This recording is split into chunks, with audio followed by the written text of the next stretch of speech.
Clay Harrington will be presenting her most recent middle grade novel, Wild Oak, about the interconnectedness of a snow leopard, a child, and an ancient forest. She has said books and stories are transformative.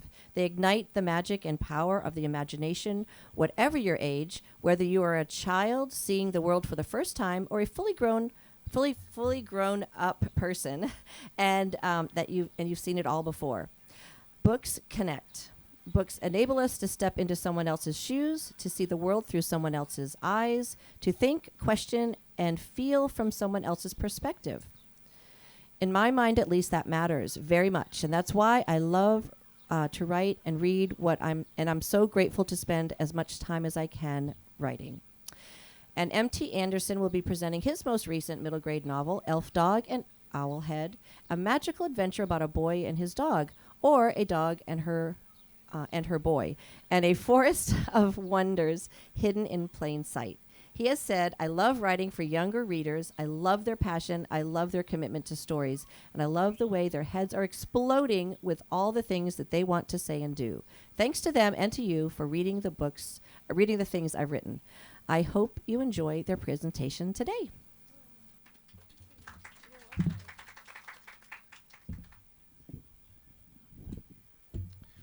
Hey there. Well, thank you for coming.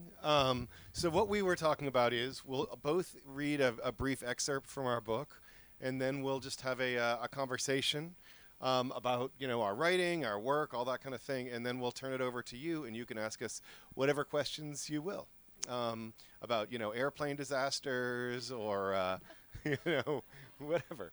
So. Well, and just. Are you sure this is on? It's definitely on. Okay. Just to say thank you so much, Melissa, and thank you everybody for coming to listen and support us. So it's just really lovely to be here. So thank you. And we've discovered that there are, in fact, all sorts of reasons that us as a panel makes sense. Mainly, it's people who go by their initials, who have written about connections with four-legged animals in the forest. In the forest. So they should have put that in the program. So, would you want me to go first, or would you prefer no, to go ahead. first? Go ahead, Tobin. Why you read first? All right. So I'm going to read from my book, Elf Dog and Owlhead, and so as Melissa said, it's a book about a boy and a magical dog, and this dog is a dog that has escaped from a mysterious kingdom under a mountain. She runs after some sort of dragon-like creature and discovers herself in our boring world, right near Vermont Route 89. And so what I'm going to read is actually the beginning of the second chapter, where she meets the boy who then is going to be her friend throughout the book. So, there is no dumber game to play alone than Frisbee. That is what Clay was thinking as he was walking through the forest with a Frisbee. He was alone. There was a virus all across the country and the world. Pretty much everything had shut down. Even school was closed. None of his friends were allowed to come over. He could play with his sisters, but he would rather die in a pit than do that. His little sister Juniper was a know-it-all, and his big sister Derossi spent all of her time playing war games online, hogging the computer. Clay hadn't seen his best friend Levi for a couple of months. He didn't have anyone to kick around a ball with, or build stuff with, or throw a Frisbee with. As he walked along through the forest, he tried a game where he threw the Frisbee straight up. Maybe he could perfect the flick of a wrist, so when he saw Levi again, he would be a Frisbee master. The Frisbee sliced upward above the tops of the pines. It spun there for a second in the sun, wobbled, and then fell helter-skelter back down toward the ground. Clay ran to grab it out of the air. It clunked him on the head. Then it flopped over onto the moss. Clay bent to pick it up. He was kind of glad no one had seen. It was better to practice being a Frisbee master alone. Except it felt like someone had seen. Clay looked around the clearing. He felt watched. He did not notice behind him the glint of blue scales. He did not hear the 6 crooked claws pacing toward him across the moss. But somehow he felt the glare of the large golden eyes on his back. Half bent over, the frisbee in his hand, Clay inspected the dark woods in front of him. There were deep shadows under the firs and spruce. He took a careful step backward. Though he did not know it, something behind him was taking careful steps forward and opening its toothy mouth. Clay backed up slowly, right toward that mouth. The golden eyes behind him slowly blinked, and the creature's smile widened. Clay saw something burst out of the woods in front of him, a violent blur of white. Something darted forward, barking crazily. A dog, a mad dog. It was sprinting right toward him, growling and baying. It must have rabies, he thought. It's going to bite me.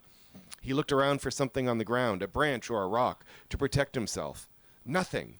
Stupidly, he held up the only thing he had with him, the frisbee, as if it were a knight's shield. He waited for the dog to strike. But the dog ran right past him. He swiveled around. Something was scrambling into the woods. The dog was chasing it, barking warnings. From the crashing in the blackberry bushes, it sounded like it must be something pretty big. The slim white dog stood at the edge of the clearing, legs stiff, tail straight up, ears out, and issued barks like threats and commands. It must have been a bear behind him, Clay figured. There were black bears in this forest. They didn't usually bother people. They were scared of people. But maybe this bear hadn't been a normal bear, but a bear with an evil turn of mind. That must be it. This dog had just saved him from a bear with an evil turn of mind. "Thanks, dog," Clay said. She turned to look at him. She didn't want to take her eyes off the forest for long. With a piercing gaze, she studied the shadows. A few spruce boughs wriggled as something big climbed under them. Clay had never seen a dog like her. She was thin like a greyhound or a whippet. She was milk white. She had tall, pointed ears, and the inside of those ears was red. That was the strangest thing, the red, pointed ears. She was someone's dog. She had a collar on. It was an ugly collar, too glitzy, with lots of fake pearls and diamonds and rubies. "Is the bear still around?" Clay asked the dog, walking to her side. "You going to protect me, huh?" He knew it was polite to talk to dogs like they could talk back. The dog quivered with watchfulness. "You're a good—" He leaned down and checked. "A good girl." She turned and looked into his eyes and blinked once, as if to say, "Of course I am." That was how Clay met the elf hound. Oh, There you go. great. Okay. That was great. I'm here with Wild Oak, and for anyone that hasn't read it, it's set in 1963 in the UK, when it was legal to walk into a department store and buy a leopard cub. The story is about one such cub. His name is Rumpus, who gets bought from this posh department store in London called Harrods, and pretty quickly abandoned. And a young girl whose name is Maggie. Maggie has a very strong stutter. This makes it really hard for her to speak to humans, but she has no trouble speaking to animals. And the two of them meet in Wild Oak Forest, which in the book is one of the last remaining pieces of ancient woodland in the UK, and it's under threat. It's, on one hand, it's a book about these three threads and what happens. And on another level, it's a book about the nature of communication and understanding, the interconnectedness of all sentient beings, humans, animals, and plants, and the power of empathy. So I'll read the prologue, and then I'll read a little section soon after we've met Rumpus, who has been taken to this apartment in London, a flat. Okay. So here's the prologue. Wild Oak Forest was whisper still. Spiderwebs glistened in the half-light, dipped in frost. Soft white snowflakes drifted down without a sound. Badgers huddled deep in their sets. A tawny owl swooped between the black and white branches, quiet as a ghost. And deep beneath the layers of fresh white snow and rich brown earth, the ancient trees spoke to one another, through a tapestry of roots and veins no finer than a spool of gossamer thread. Then something happened in the forest that had never happened there before, and would never happen there again. A van drove slowly down the lane, headlights groping through the whirling snow. A man got out. His leather shoes skidded along the ice-packed lane. He peered at the silhouettes of the tall trees and nodded. "This will do," he said, his breath melting into wisps. Then he switched on a flashlight and opened up the back of the van. He unlocked a cage that had no business carrying what it carried. That's the prologue. And this is a little later, it's chapter 6, and Rumpus is inside. He's been delivered and dropped off at this woman's flat, a smart flat in Kensington in London. When Rumpus woke, the flat was dark and quiet. Moonlight fell through the kitchen windows, blending light and shadow into strange, jagged shapes. He paced. The woman had not remembered to feed him, and he was hungry. He tried clawing at the door, certain it would not open. But it did. It flipped wide open. She had not bolted it. He crept out onto the plush carpet, the very tip of his tail flickering. He could see easily in the near darkness and slipped from one room into the next, searching for food. The kitchen smelled of citrus and some kind of cleaning fluid, except the bin. The bin smelled much more interesting. It was tall, round, with a silver lid. Rumpus sensed traces of beef around the edge. Ears pricked, he tried to dislodge the lid by batting at the rim with his paw. It rocked from side to side. He tried with his other paw. Then he sat back on his haunches and batted with both paws interchangeably like a boxer, wearing furry padded gloves. The bin wobbled from side to side and then toppled, spilling its contents all over the floor. Rumpus jumped back, startled. He waited to make sure nothing inside would leap out and attack him. Then he edged forward, flaring his nostrils, cautiously pawing at the spread of scraps, wrappers, and all sorts of food containers, lined with the remnants of everything from salmon mousse to a half-eaten Scotch egg. He sniffed tentatively, exploring this strange array of smells and tastes, until he came across a crust of toast with Marmite on it. Marmite is a disgusting English spread that most English people love, which I think is absolutely horrible. It's horrible. He stopped and screwed up his face into an exaggerated ball of repulsion. Lips curled, brow furrowed, and nose retracted, Rumpus began sneezing violently in an effort to get rid of the disgusting tangy odour inside his nose and throat. Moving on, he leapt up onto one of the countertops, but they were narrower than he expected, and he almost fell down again, his tail working hard to correct his balance. He discovered a half-open bottle of wine and a pot full of wooden spoons. The spoons made a racket when he knocked them to the floor and fell about like mysterious long-legged creatures trying to run away. He could not resist pouncing on all of them. Caught mid-flip, the spoons scattered and clattered across the floor repeatedly. Rumpus was delighted and tossed them to and fro for several minutes. Once he tired of the spoons, he approached a large stand-alone shelving unit. The smells from there were also intriguing. He looked up. The unit was tall and narrow and filled with boxes, jars, dried food, and baking supplies. From ground level, he wasn't sure if there was enough of a ledge to balance on, but he couldn't resist trying. So he leapt, the full length of his body springing upward in one fluid motion. There was not enough of a ledge. He slammed into the unit and bounced back off again like a boomerang at high speed. The collapse happened in a matter of seconds. Everything shook and came tumbling down in one tremendous ear-splitting crash. Rumpus skidded out of the way just in time. Glass shattered and wood splintered. He backed himself into a corner, crouching until all the tinkling and splattering had died down and there was nothing but the silent sparkle of powdered sugar floating through the air. But the smells! He shook out his coat and padded over. The shelves lay broken on the floor, surrounded by chaos. A large green and gold tin teetered on its side. Then it slowly began to roll toward him, oozing a stream of thick golden syrup in its wake. Rumpus wasn't completely sure whether or not the tin was alive. He batted it softly. A dollop of sticky gold stuck to his paw. He sniffed it suspiciously and then licked it with the very tip of his tongue. The sweetness sizzled, but it did not disgust him. He licked a little more, then tried to clean his paw, but the syrup was very sticky. It stuck to his whiskers, his chin, and somehow the tip of his tail too. Feeling increasingly sick, Rumpus went out of the kitchen and into the living room. His paws left large, sticky, powdery marks on the carpet. He caught sight of the heavy silk curtains.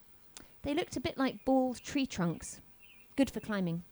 He sprang onto the nearest one, claws extended, but the shiny cloth ripped, and he slid back down. He tried several times until the cloth was fully shredded. Then he tried climbing other things instead, like the television cabinet and a large brass lamp. The lamp was not as sturdy as it seemed, and he was surprised by the sudden tipping and crashing of the thing. He leapt sideways and landed on the coffee table, but then his syrupy paws got stuck to a pile of magazines, and he had to shake them off, tearing multiple pages in the process. Rumpus was trying in vain to clean himself when he smelled something sickly sweet. Flowers, but not flowers. The woman. He stopped and kept his body absolutely still, whiskers fanned, ears pricked. Footsteps, human footsteps, the jangling of keys, the slide of a lock, the twist of a doorknob. She was back.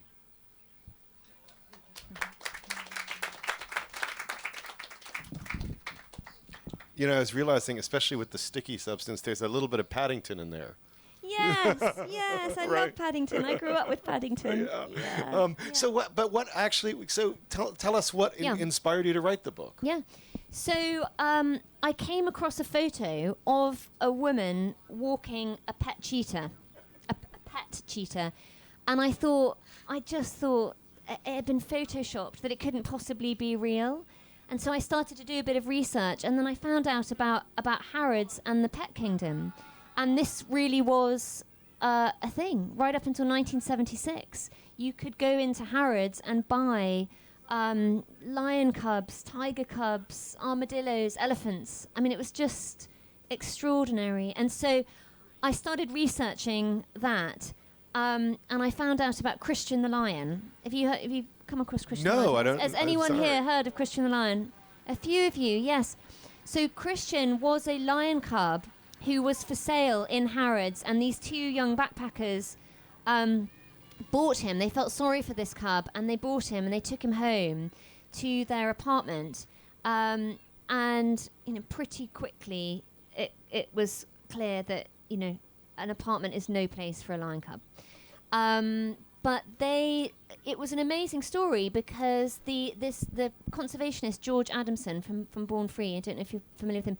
He walked into their store, or one of the places where one of them was working, and they had this connection, and then they were able to actually rehabilitate Christian into the wild in Kenya, which was remarkable. But it got me thinking, what happened to so many of the other cubs that were for sale? But I will say, if you've not seen the video of when Christian, these two guys go back many years later to check on Christian. So if you're ever feeling down about the world, look up this video and this moment where the two guys find him in the wild. It's quite incredible. But yeah, that was sort of the genesis. I started to think about Rumpus, really. That was kind of the very beginning. And Tobin, what about you? What was the seed for Elf Dog and Owlhead? So it's as I said, it's about this kid during the pandemic who makes friends with a magical dog, and that dog then shows him many miraculous places in the woods around him. And so, but that basically was actually just autobiographical.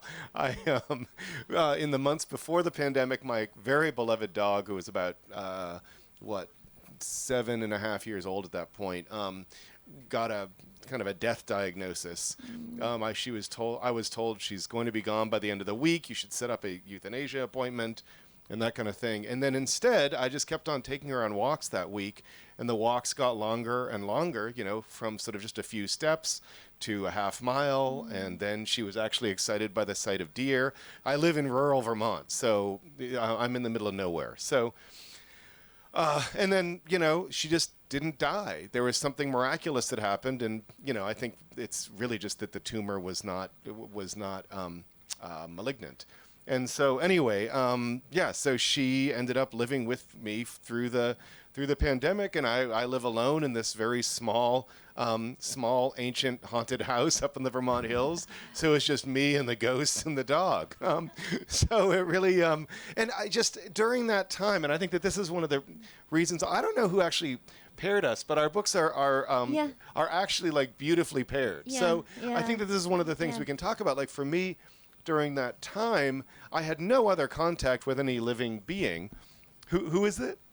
It was Gussie and I. Oh, yeah, well, it was a great idea. Yeah, it made so much sense. So, yeah, because there is, like, the big thing that happened was, I just became so aware of how she sort of extended my senses when we were going for walks. Because every day, there's nothing else to do. So I would take her for a walk for 5-6 miles into the mountains, that kind of thing. And we became so attuned to each other that eventually I felt like there's kind of a language that humans can have with animals that's older than words. A language older than words. And you start to feel that after a while. And so it was a very powerful experience. Sort of suddenly I became attuned to things in the woods that I had never, noticed before. I knew by following her, sort of where do the coyotes live? Where are probably the bears, because that's where she doesn't want to go, that kind of thing. And so this book, I just really wanted to write about that connection between a human and an animal, and how beautiful that it can be, how pure and stellar that kind of love can be. Yeah. So thematically though, I mean, there's much, there's a lot in your book that's also even, sort of almost political. Yeah. So talk about that. I mean, I love what you were just saying about language, and I will share that the book was the original title that I was sort of thinking of when I was writing it was The Language of Everything, because I do feel there is this idea, this notion, and the science is increasingly revealing that everything speaks. It's just not the same language. So, part of what was inspiring to me at the time, I'd recently read The Hidden Life of Trees. I don't know if anyone's read that. Yeah. And some of Suzanne Simard's work. And so just, for me, that just, it sort of confirmed what I'd always felt as a child growing up in the countryside in England, that trees are sentient beings, and this notion of communication, it just felt so obvious and natural to me, but was sort of mind-blowing in many ways. And the science is, there's still a lot to be done, and there's some controversy around it, but so this notion of language, and I think one of the big themes that I'm sort of exploring in Wild Oak is this notion of understanding. And I looked up the word understanding in the dictionary. I love a good old-fashioned dictionary. I still do that. And I know what the word means. Understanding. You say, I understand what's being said. I understand. There's a sort of intellectual transference of content. But then in the dictionary, it points to that. There's the nuance. The second piece of sort of definition that was there was to do with the heart. And are you a person, an understanding person? Are you somebody that can show understanding? Like empathy. And it speaks to empathy, and even perhaps forgiveness. And so, I love what you were saying there about language and understanding, and I do feel that's kind of what runs through the heart of Wild Oak, and obviously so Maggie has a very special connection with the snow leopard cub. I mean, it's different. I mean, talk to me about that, Tobin, because you have points of view in your book. you have multiple points of view. You slip in and out of the boy, the dog, some of the boy's family members, the worm. There's a couple of sort of magical creatures. How did you manage that? Because that was something Wild Oak is written from just two perspectives, from the snow leopard and Maggie. You dip in and out of the old oak, but not directly. But yeah, maybe talk a little bit about that as well, because I think the point of view is interesting.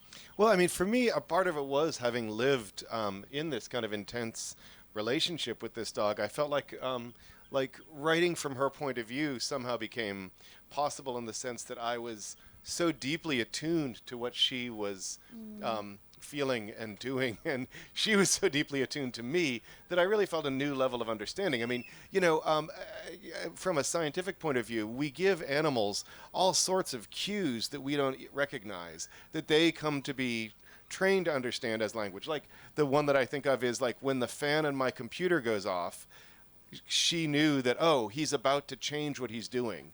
He's no longer going to sit there looking so boring. And this is a seam where if I get in there and stare at him enough, he might actually take me outside. Because from the dog's point of view, I lead a totally illogical life. I am a human with the power to go outside whenever I want, and yet I spend the day inside looking at a variety of flat things. So it was very easy, therefore, to kind of assume that like the persona of that dog, having had that kind of connection with her. I always think it's funny, those scientific studies you mentioned where they prove that some certain animal has emotions.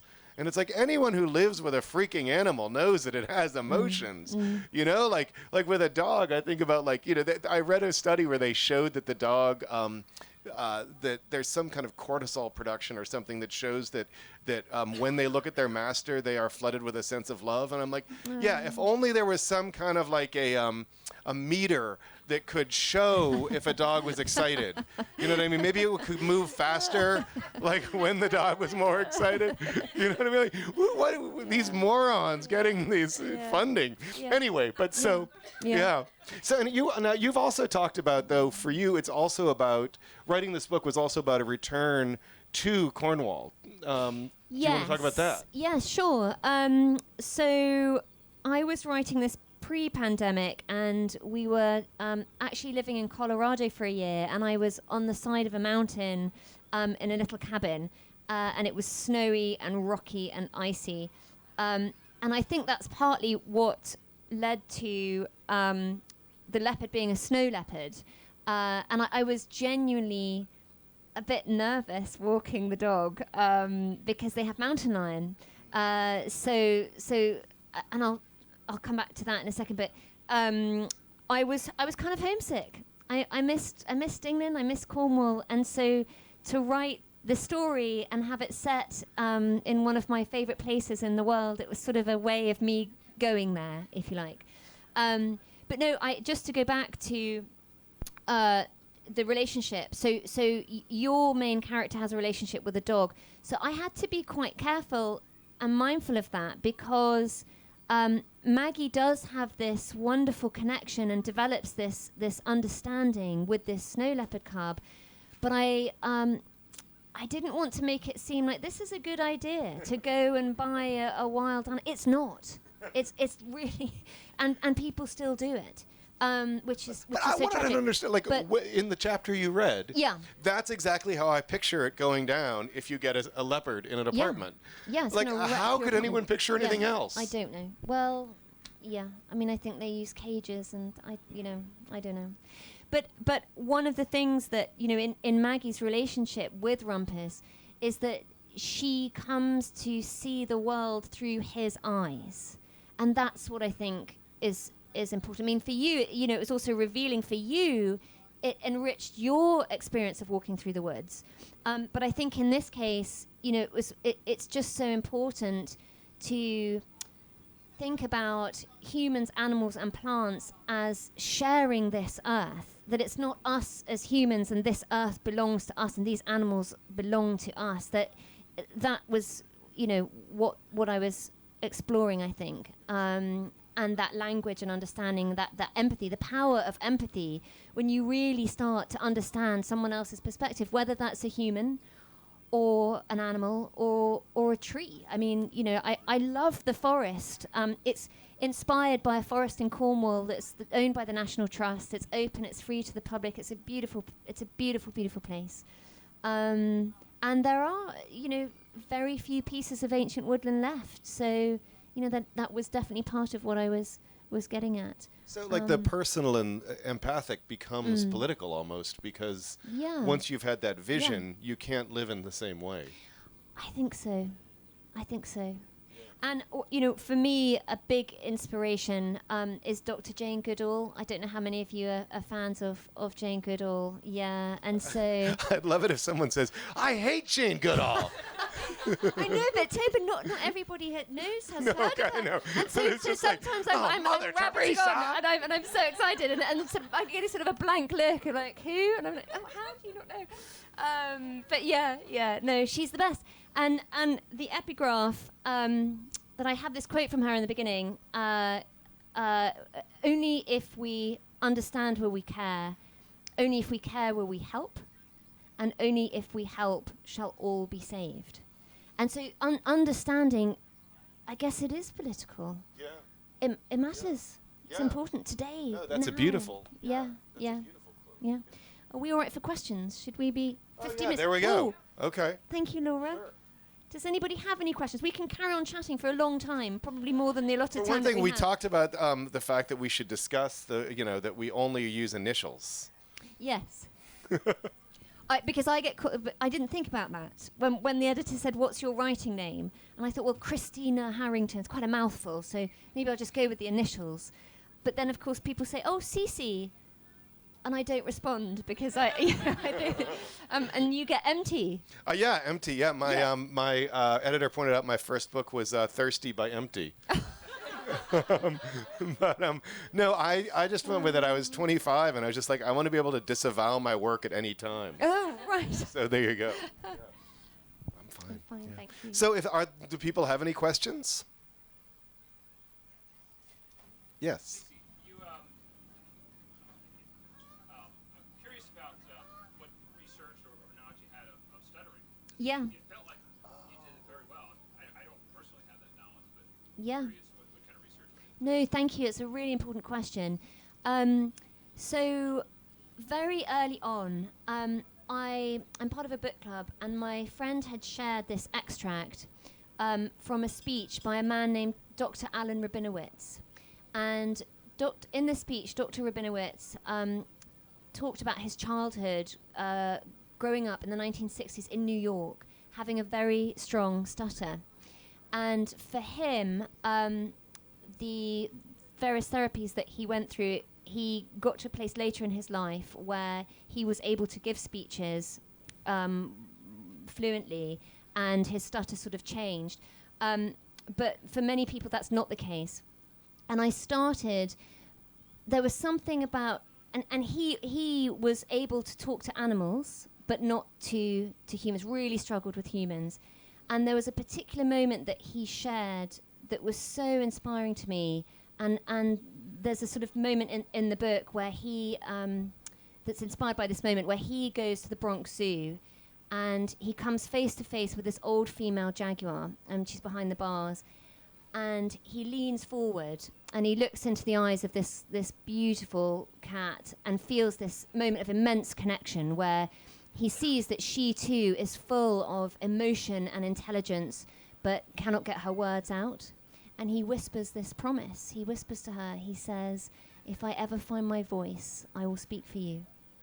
And he grows up to become a phenomenal, internationally recognized conservationist, and founds this amazing organization, Panthera, which if you haven't seen, please do look up. And so that kernel, that was so inspiring and moving to me. And so really I started to think about the genesis of Maggie as a character. And from the get-go, I worked with wonderful individuals from the Stuttering Foundation of America, speech-language pathologists, various expert readers in the UK and in the US, and then towards the end with a very special man called Taro Alexander, who runs the Stuttering Association for the Young, and he's in DC actually. So that process of research, I mean, I was working with lots of individuals, but then also just a huge amount of reading and articles, blogs, documentaries. So the research process on that aspect of Maggie was very thorough and very intense. And I think I would say that if at any point I ever got the feedback that this piece of her character was not coming across appropriately for her, then I would have either gone back and rewritten some more, or I would have stopped. So it was really that aspect of research was really, really important to how she developed as a character. Yeah, thank you for asking that question. It's important. I think I can speak loudly enough. But okay. Can either of you think of a moment while you were writing that your character suddenly did something or said something that you went, oh, I didn't know that about them, and they guided you? I mean, for me, the thing is that I thought up the story day by day. So I guess in a sense it was like, because what I would do is I would actually walk with my dog in the morning for a few hours, thinking up the scene that had to be written that afternoon. And which was just a super fun way to write. Like, yeah. So, and it came out of that sense of, it felt to me almost like I was writing the book with her, in a strange way. So yeah, I feel like in that sense, many of the ideas came out of those shared experiences and were not planned in advance, though they were planned the morning of writing that chapter. Yeah. I'm sorry, I just have to say, I think walking and talking, or in your sense, walking and being with your dog, something about the physical movement gives me so much more than just sitting there and thinking. Yeah, well, I mean, like chemically, it stimulates all sorts of things, but also I think the thing about hiking or jogging or something is it's also rhythmic and repetitive, but at the same time, you have a landscape going past that's altering all the time. And so there's something that's transforming, and yet at the same time, like there is also there's almost literally a meditative quality to it, and something I feel like goes on neurologically because of that. And it's a really wonderful. I think that walking is an important part of writing. Sure. Oh, I would just quickly, I would just answer and say, I feel like I'm led by all of my characters, and particularly Maggie. I wouldn't say that there was a moment where she said something to me where I didn't know about her. I just, it's all of it. I'm listening to her. She is. I feel like I'm serving the characters in the story. Does that make sense? Not the other way around. Yeah. Okay, I apologize for this question in advance, but I am curious. You're writing for a specific audience of middle school or middle grade. And if there were a particular child of that age that you wanted to encourage to read this book, how would you essentially hook them? Like, what would you say to encourage them to read your books? Well, I mean, for one, from my point of view, it would be about like probably talking about a pet, and like it's so important for us to read about pets. This is a adventure story in which this boy meets this magical dog who can show him these wonderful things, but also his previous owners or her previous owners, these people under the mountain, they are still looking for her too and want to take her back, and for us all, there's a weird sense that with our pets, we love them and yet we know that somehow they're going to be taken back. And so I think that that's what I would say is that it's an adventure story. I would also tell them it ends happily, but that it's because I feel like there are way too many. I don't know what it is that middle grade authors have against animals in general. But, oh my God, we kill them all: horses, dogs, raccoons. You know what I mean? What's our problem? Who did something to us? I mean, Right. Yes. we need them all. We need the stories where it's hard and the grief is so real, and for a young person that first experience of losing a pet can be so profoundly painful, and so I do think that books can give us so much in terms of how to find a pathway through, but we definitely need because that's life. There's both, and I do feel a responsibility as a children's writer to do that. I think perhaps if we wrote for adults, well, maybe we wouldn't. But I mean, you do write for adults as well, of course. But we need that. We need some happy endings for sure. I'm curious. Why this question? Are you a librarian or a teacher, or you're a bookseller and a teacher? Oh well, we salute you and thank you. Because I'm always, pitching books, and I wanted to hear it from it, like maybe an author. Yeah. I mean, it's so hard, isn't it? Because it's so subjective. The reading experience is so subjective. So I would probably begin with the child by asking, what kind of books do you like to read? Do you like books about animals? It's just a straight up question. Do you know, it was so funny the other day. I was with a family and they were standing by a book. They were looking at books, and this young girl was looking through the middle grade books, and I just happened to be there at this event, and I said, "Oh, hi there. Do you like books about animals?" And she sort of paused, and her dad went, "I'm gonna say no." And I went, "Okay, that's fine. That's fine." And then he looked down and saw that I had like this author kind of pass, and he went, "Are you an author?" I said, "Yes." He said, "Do you write books about animals?" I went, Yes, I do. But it's fine. Everybody likes different things, But yeah, I think the initial hook is to do with that relationship with an animal.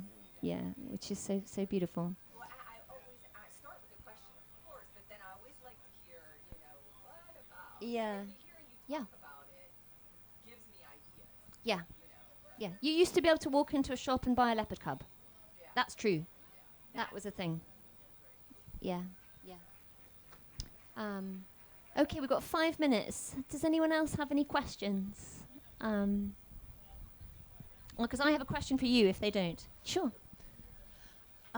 You won the Schneider Family Book Award this year, and I wonder how that felt, and if you'd heard of it before you won it.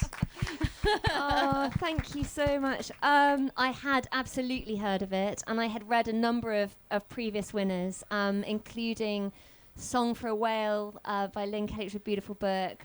Bird Will Soar. How did that make me feel? It makes me really emotional even now. I can't really put it into words. To have received an honor like that from librarians, and also, this gentleman asked about the research piece. I was so mindful and nervous that was I doing enough research? Was I getting it right? It's so important. You as a writer, you cannot be lazy. You cannot rely on stereotypes or sort of what you think you know. You have to do that research, and it's the same for Rumpus. I worked with a wildcat specialist, zoologist. You should have just ended that sentence at Wildcat. I worked with a wildcat. Yeah, I did. Well, I mean, I went behind the scenes with a snow leopard. Wow. But yeah, and the trees as well. But no, for Maggie, it was just so important. So to receive that honor, I can't. It makes me really emotional. I can't really put it into words. It was just a really phenomenal moment. Yeah, thank you. Well, if we've got a couple of minutes, if nobody else has any other questions, I've got a quick question for you. Okay. Okay, portals, Tobin. Yeah. So, Wrinkle in Time, they go into the Tesseract. Narnia, they go through the wardrobe. Phantom Tollbooth, through the Tollbooth. So what I loved about your book was this kind of ethereal, this notion of almost like folds of experience. Did you plan that? Or did you just sort of find your way into that? Or did you think about how do we get from our world into a magical world? Well, to me, it's about like actually experiencing wherever it is that you live intensely. Like every one of us lives in a place that is full of stories and secrets and beauties. And it takes a long time sometimes to see that. You become so used to what you know that you can't notice it anymore. So for me, I live in this little town in Vermont. It's extremely small and one would think dull. But, once you know that, like, the church there is one of the churches. It's a 19th century church where a bunch of people in 1843 decided that the world was going to end. So they gave away all of their land. They didn't plant anything that summer because who's going to need it? And they went to the church at midnight on New Year's with a giant grandfather clock to count down the final minutes of time. And sat there and watched the final minutes of the world spin out up until midnight when they all started singing hymns and shrieking and that kind of thing. And then 15 minutes later, we're really, really embarrassed and did not know what to do. And but there it is. There's a house in town that has a ghost with a rubber nose because a horse bit off the guy's actual nose in life. So, all around us, there are these amazing stories. And so I feel like the idea of going into another world that's a totally different one is, in a sense, that's what I always wanted as a child. I was always like, I want to go into that world. I don't want to come back at the end. I don't want to return to the framing story, But no, what's really powerful about being on this earth is that all of us have the opportunity to see around us little miracles everywhere. And that's what I want for everyone, for all of you to be able to do, to, look at the place you already live and see its wonders. Let's end with that. Couldn't be better said. Thank you all so much for coming. Thank you. And thank you again for all the volunteers. And thank you. And thank you, Dane. Yeah.